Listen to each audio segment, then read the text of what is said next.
So, a bird's eye view of the knowledge and talent experience acquisition in the field of cybersecurity. How do you build a robust profile?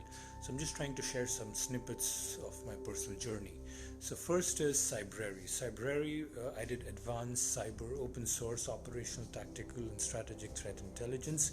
Next was Station X, which is a certified security manager and exposing the hackers. Webinar series were through flashpoint briefings on combating online extortion, readiness and response. We also did the IBM resiliency services to mitigate the cyber risks by building next generation technology. Then comes webinars from Flashpoint to explore the Asia Pacific cybercrime landscape. The Cybersecurity Hub dealt with dynamic risk management about evolving threat mechanism. Bright Talks webinars focused on identity protection and fewer data breaches. At the Linux open source Linux front, we had securing the enterprise, Ubuntu at the forefront of security and compliance. We also had the APAC threat analysis, which dealt with human factors, which anticipated the risk of human error for robust cybersecurity paradigms and the dealing with the threats from within. Especially this was about DDoS attacks, denial of service attacks. Then virtual think tank focused on new age attacks, CISO strategies to counter and remediate. There were 6 key enterprise cybersecurity solutions and predictions. Then we had Manage Engine. Manage Engine was about building a resilient cyber defense strategy. Lastly, it was Avergo, which was simple, effective security awareness strategy. And finally, we are trying to analyze some of the most potent threat vectors for the mobile ecosystems like iOS and Android. Mobile device security threats are on the rise. In the year 2014, Kaspersky Lab detected almost around 3.5 million pieces of malware on more than 1 million user devices. And as reported by IT Web, the number of new malware programs detected each day has reached close to about 230,000, many of which target mobile devices. We're trying to look at some of the potential potent threat vectors. One of the most common is of that of a data breach or data leakage. Mobile apps are the most common cause of this unintentional data leakage. As noted by there's a research conducted by eSecurity panel titled Riskware, which says that apps pose a problem for mobile users who give sweeping permissions but don't always check the security. These typically free apps found in official app stores that perform as advertised but also send personal and potentially corporate data to a remote server where it is mined by the advertisers and sometimes even by cybercriminals. Data leakage can also happen through hostile enterprise signed mobile apps. Here, mobile malware uses distribution code native to popular operating systems like iOS and Android to spread valuable data across corporate networks without raising red flags, without being identified. To avoid this problem, we should give apps permissions that absolutely are essential and forego any problem that asks for more than necessary. What is a phishing attack? Of course, the chances are that you wouldn't just randomly click on any attachment that comes your way through an email. Of course, there has to be a compelling reason for anyone to take action on a link. So attackers know this fact very well. So whenever an attacker wants you to install a malware or divulge your sensitive information, they often turn to phishing tactics or pretending to be someone or something else to get you to take action which you normally wouldn't. So since they rely on human curiosity and impulses, phishing attacks can be somewhat really difficult to stop and combat. So in a phishing attack, the attacker may send you an email.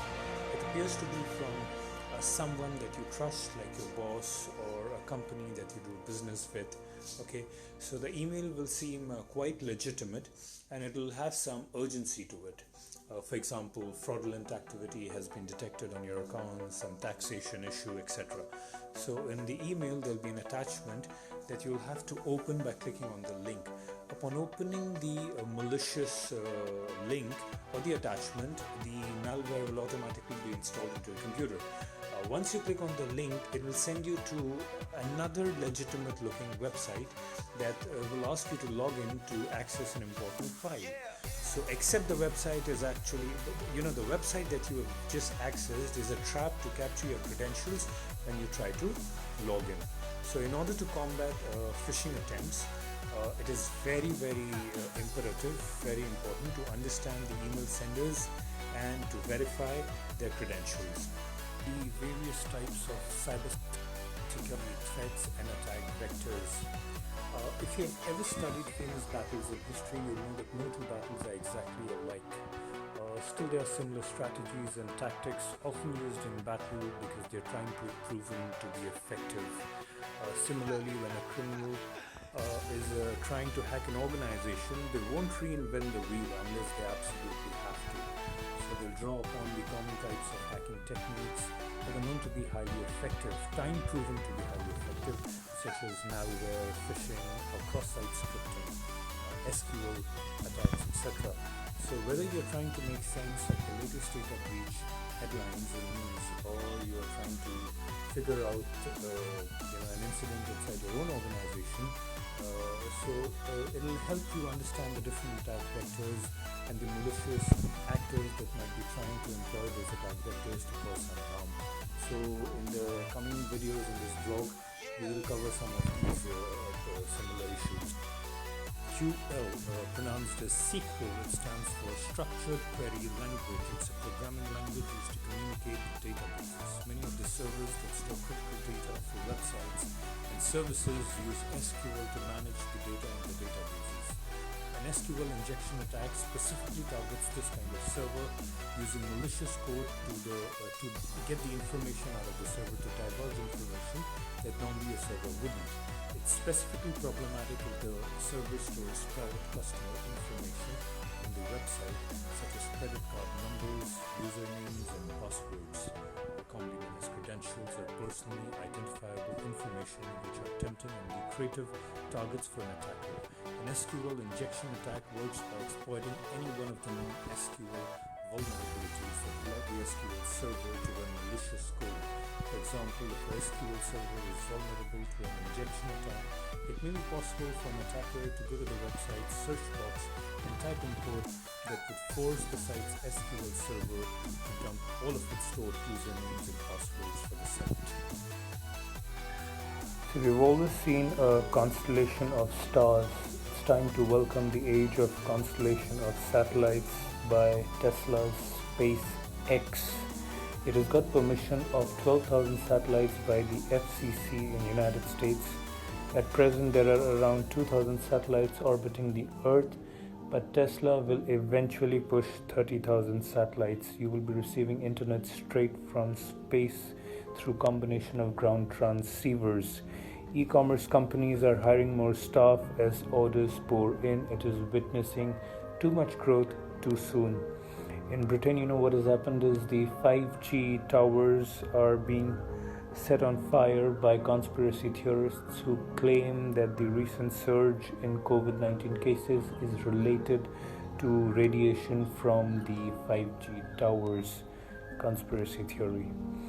But Pentagon has already announced 5G prototype proposal. US Department of Defense is also pressing for 5G spectrum sharing prototype ideas. 5G-enabled virtual reality projects are also in pipeline. EasyTechForAll.in has volunteered for the largest crowdsourced grid computing project ever by folding@home by Stanford University. 1 million downloads and counting for coronavirus research. This includes around 356,000 NVIDIA GPUs, 79,000 AMD GPUs, and 596,000 CPUs. It has also crossed the exaflop barrier that makes it around 10 times more powerful than the IBM Summit, which is the world's fastest supercomputer.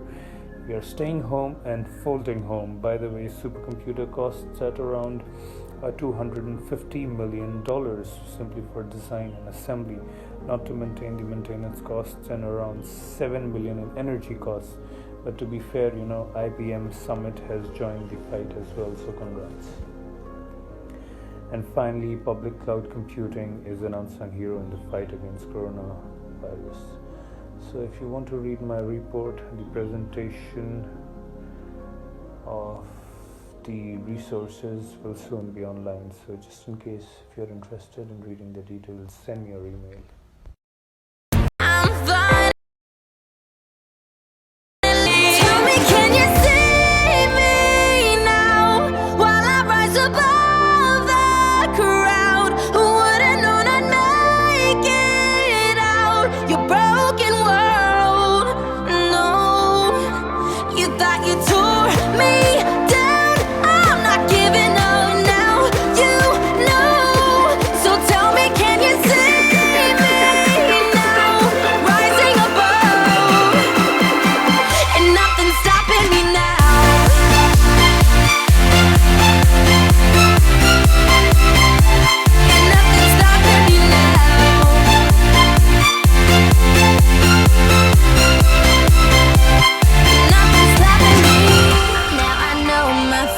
They won't bury me now.